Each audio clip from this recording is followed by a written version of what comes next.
रामकृष्ण हरी वारकरी संप्रदायामध्ये हा फक्त एक आध्यात्मिक एक विचारसरणी नसून वारकऱ्याला एक शारीरिक आणि एक आत्मिक बळ देण्याकरता यामध्ये वारकरी संप्रदायामध्ये प्रामुख्याने खेळ खेळला जाणारा म्हणजे फुगडी हा अत्यंत प्रचलित आणि सर्व महाराष्ट्रभर प्रसिद्ध असणारा खेळ आहे।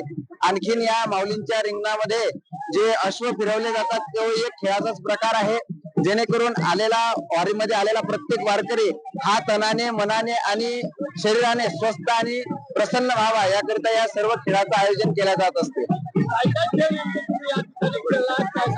यामध्ये आम्ही सर्वात प्रचलित असलेला फुगडी हा खेळ अत्यंत मनाला प्रसन्नता देणारा आहे आणि यामध्ये प्रामुख्याने फुगडी हा खेळच सर्वात जास्त खेळला जातो। नमस्कार, आम्ही सगळे वारकरी अतिशय उत्साहाने सगळा सोहळा पार पाडतो। फुगडी खेळतो, झिम्मा खेळतो आणि हरिपाठ करतो।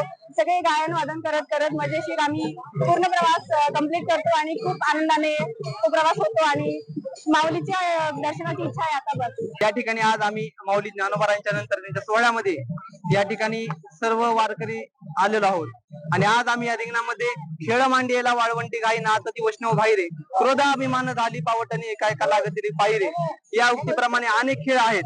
हा मामा होतो तो लिंगोरच्या या ठिकाणी वैष्णवांच्या खेळामध्ये असा कोणता खेळ नाही म्हणून नाही, या ठिकाणी फुगडी खेळ काटवट आहे, अनेक खेळाचे प्रकार आहेत। परंतु या ठिकाणी मी या वारी निमित्त एवढीच प्रार्थना करीन पांडुरंगाकडे की आमचा शेतकरी राजा सुखी असला पाहिजे आणि आज पाहिलं तर पाऊस कमी आहे।